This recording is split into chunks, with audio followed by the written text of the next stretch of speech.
Palm Sunday, जिसको खजूरों वाला इतवार भी कहा जाता है।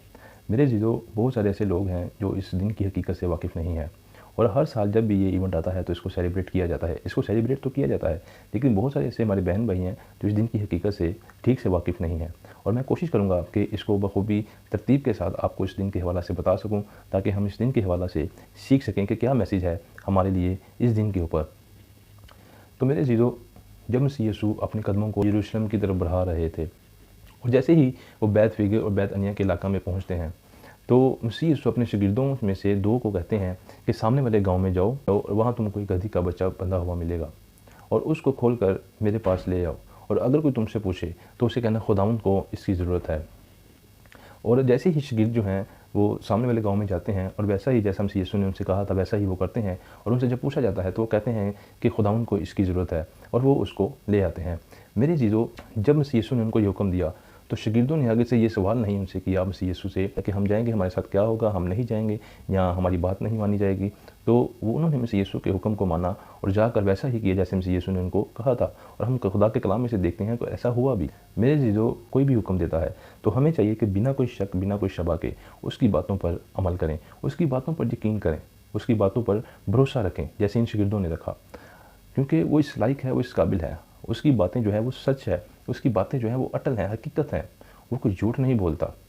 यस मेरे चीज़ों, वो कोई झूठ नहीं बोलता, वो खुदावंद है। यहाँ से हम ये भी सीखते हैं कि मसीह यीशु आने वाले वक्तों के बारे में जानते हैं, आने वाले दिनों के बारे में भी जानते हैं, और हमें इस पे कोई शक नहीं है, इसमें कोई शबा नहीं है कि मसीह यीशु आने वाले वक्तों के बारे में नहीं जानते। और जैसा मसीह यीशु ने उनको बताया था, शागिर्दों ने वैसा ही जाकर पाया और वैसे ही जाकर वो काम किया जैसे मसीह यीशु ने उनको कहा था। और मेरे चीज़ों, बहुत सारे लोगों का ये सवाल होता है कि मसीह यीशु को गधी के बच्चे की ज़रूरत क्यों पड़ी। तो मेरे चीज़ों, सबसे पहले मैं आपसे ये कहना चाहता हूँ कि ज़करिया नबी की जब हम किताब को पढ़ते हैं, पुराने अहदनामा की, तो वहाँ पर ये नबूवत थी ज़करिया नबी की कि ऐ सिय्योन देख, तेरा बादशाह गधी पर सवार है। तो हमें वो जो नबूवत है वो ये यहाँ पर खुदा यीशु मसीह उस नबूवत को पूरा करते हैं। यस, वो इस नबूवत को पूरा करते हैं जो ज़करिया नबी की मार्फत कही गई थी। और फिर हम देखते हैं गधी का जो बच्चा है। मेरे चीज़ों, आज के दौर के अंदर बहुत सारे ऐसे बादशाह हैं जो गधी के ऊपर सवारी करना पसंद नहीं करते। बड़े बड़े जो बादशाह हैं उनका एक अलग प्रोटोकॉल होता है, और हम सभी जानते हैं कि एक शाही महल जो होते हैं, शाही महल में रहने वाले जो बादशाह होते हैं, उनकी सवारी का एक अलग स्टाइल होता है, उनका एक रवैया अलग होता है, और वो इस तरह की सवारी पर बैठना पसंद नहीं करते। वो चाहते हैं कि हमारे नीचे जो है बड़ी बड़ी गाड़ियाँ हों, हमारा एक प्रोटोकॉल हो, हमारी एक अलग ही पहचान हो। तो मेरे जीजों, ये दुनिया के जो बादशाह हैं वो इस तरह की सोच रखते हैं, लेकिन मसीह यीशु की सोच इनसे बहुत डिफरेंट थी, बहुत अलग थी। क्योंकि मसीह यीशु जो इस दुनिया के ऊपर मुनादी कर रहे थे, अपनी खिदमत कर रहे थे, वो दुनिया को देखकर नहीं बल्कि रूहानी तरीके से कर रहे थे और बाप की मर्ज़ी से कर रहे थे। उनको दुनिया की ख्वाहिशों से कोई मतलब नहीं है, दुनिया के प्रोटोकॉल से कोई मतलब नहीं है, दुनिया की ऐशो इशरत से कोई मतलब नहीं है। और जिस गधे को मसीह यीशु ने चुना, उस गधे की अगर इस दौर में देखा जाए तो कोई वैल्यू नहीं है। इस गधे को इस दौर के अंदर, आज के दौर के अंदर, इसको एक बेवकूफ़ जानवर समझा जाता है। जी हाँ।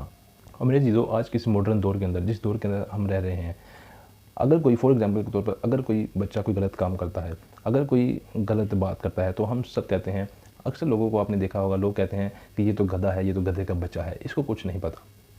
हमें अक्सर ये देखने को मिलता है कि लोगों को, बच्चों को ये बातें सुनने को मिलती हैं। अगर कोई काम उल्टा कर देते हैं, कोई गलती कर देते हैं, तो टीचर जो हैं, जो उस्ताद जो है, अक्सर उनको, बच्चों को कहते हैं कि ये तो गधा है और ये गधे का बच्चा है।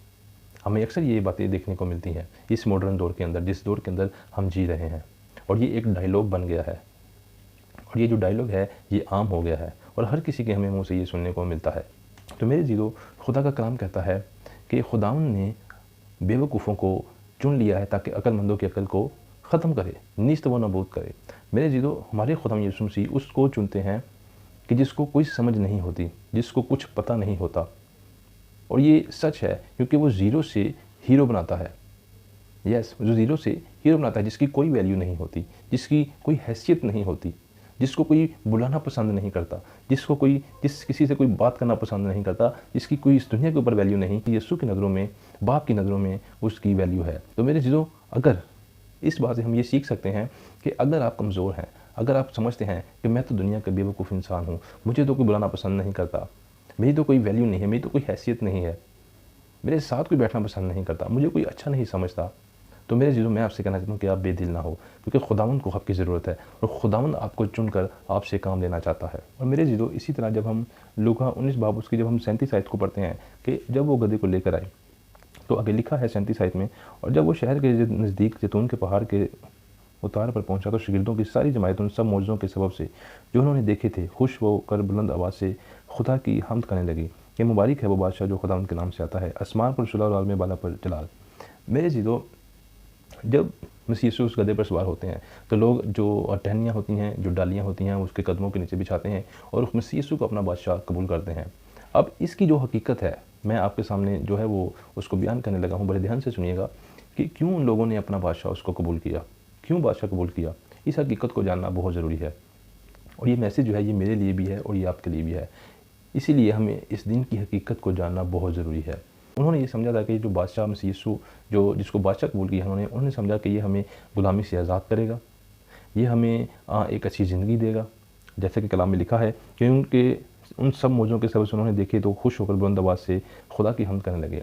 जो मौजूदात मसीह यीशु के इस भीड़ ने देखे, जो बड़ी भीड़ जो मसीह यीशु के साथ आई है और जिन्होंने मसीह यीशु को अपना बादशाह कबूल किया है, तो इस भीड़ ने बादशाह इसलिए कबूल किया था क्योंकि उन्होंने मसीह यीशु के बड़े बड़े मौजूदात को देखा था कि वो अंधों को आंखें दे देता है, लंगड़ों को चलाता है, मुर्दों को जलाता है और हर बीमारी से शिफा दे देता है। उनका ये मकसद था कि अगर हम ये बादशाह इसको कबूल करते हैं, उन्होंने बादशाह इसलिए कबूल किया था कि ओके, जब हम इसको बादशाह कबूल करेंगे तो जब हम गुलामी से आज़ाद हो जाएंगे, जब ये हमें गुलामी से आज़ाद करवा देगा सबसे, तो हम एक सुकून की ज़िंदगी जिएंगे। फॉर एग्जांपल के तौर पर अगर कोई अंधा भी पैदा हो जाएगा, अगर कोई अंधा हो भी जाएगा तो मसीह यीशु है ना, मसीह यीशु ठीक कर देंगे। ओके, अगर कोई मर भी जाएगा तो बादशाह तो हमारे साथ रहेगा, तो मुर्दे भी ज़िंदा हो जाएंगे। इसीलिए हमें इसको बादशाह कबूल करना चाहिए। यस, इस लालच की बिना पर वो मसीह यीशु को बादशाह कबूल कर रहे थे। उनको पता था कि अगर कोई बोल नहीं सकता, अगर कोई सुन नहीं सकता, तो मसीह यीशु है ना, वो सब कुछ ठीक कर देगा, मौजा करेगा। जैसे कि वो देखते आ रहे थे कि मौजे मसीह यीशु करता आ रहा है, उनकी हर बात को माना उन्होंने। यस, ये हकीकत है इस दिन की, ये हकीकत है। और मेरे जीदो, आप जानते हैं कि इस भीड़ ने मसीह यीशु के साथ क्या किया, जिन्होंने मसीह यीशु को अपना बादशाह कबूल किया।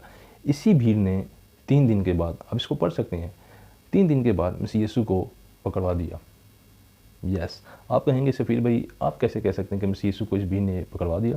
तो आप जब 1-2 चैप्टर आगे पढ़ेंगे तो आपको देखने को मिल जाएगा। जब यरूशलेम के अंदर मसीह यीशु दाखिल होते हैं, जब मसीह यीशु को पकड़ा गया और इस भीड़ ने कहा कि बराबा को रहा कर दो और मसीह यीशु को सलीब दो।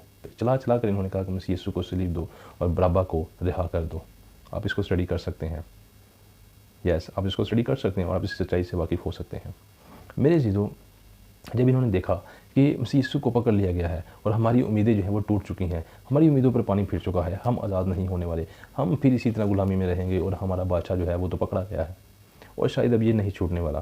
तो इसलिए उन्होंने कहा कि बराबा को रहा कर दो और मसीह को सलीब दे दो, मसीह को सलीब दे दो। मेरे जीजों, मैं आपसे कहना चाहता हूँ कि क्या आप भी इस भीड़ के अंदर शामिल तो नहीं हैं। आप खुद को देखें, आप खुद को परखें, खुद को जांचें कि क्या आप भी इस भीड़ के अंदर शामिल तो नहीं हैं कि जब ज़रूरत हुई तो मसीह यीशु के पास चले गए, जब बीमारी आई तो मसीह यीशु के पास चले गए, जब भी कोई परेशानी आई, अगर कोई आज़माइशें आई तो मसीह यीशु के पास चले गए और अपनी ज़रूरत को पूरा कर लिया। मसीह यीशु ने आपको शिफा भी दे दी और जब शिफा आपको मिल गई तो आप मसीह यीशु को भूल गए। क्या आप इस बना पर मसीह यीशु के पास जा रहे हैं? क्या आप इस बेस के ऊपर मसीह यीशु के पास जा रहे हैं कि हम जाएंगे और मसीह यीशु से शिफा लेंगे हर बीमारी से? जैसा कि आप अक्सर बड़ी बड़ी मीटिंगों के अंदर देखते हैं, बड़ी बड़ी भीड़ लगी होती है, जो सभाएँ होती हैं बड़ी बड़ी, उधर अक्सर भीड़ आई होती है अपनी बीमारियों से शिफा लेने के लिए, बरकतों को हासिल करने के लिए, बरकतों को रिसीव करने के लिए कि हम हर बीमारी से रहा हो जाएंगे, मसीह यीशु हमें हर बीमारी से रहाई देगा। मैं ये नहीं कहता कि मसीह यीशु रहाई नहीं देता, वो आज भी रहाई देता है, लेकिन कभी भी मेरे जीजों आप लालच की बेस पर, लालच की बुनियाद पर मसीह यीशु के पास नहीं जा सकते। आप एक गलत पटरी पर चल रहे हैं, आप एक गलत लाइन में चल रहे हैं, आप एक गलत लाइन में खड़े हो गए हैं।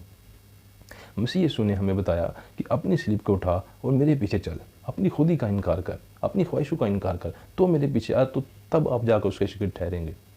ऐसे आप उसके शिगिर्द नहीं ठहर सकते कि जब आप बीमार हुए चलो मसीह यीशु के पास चलते हैं, अपनी ख्वाहिशों को पूरा करने के लिए नहीं हो चलो मसीह यीशु के पास चलते हैं, बीमारी से रहाई नहीं मिली चलो मसीह यीशु के पास चलते हैं। नहीं मेरे जीजों, आप एक गलत लाइन में खड़े हो गए हैं। मैं आपसे कहना चाहता हूँ कि अपने आप को जांचें, अपने आप को परखें कि आप किस लाइन में खड़े हैं। क्या आप चौड़े रास्ता पर चल रहे हैं, क्या आप सकरे रास्ता पर चल रहे हैं?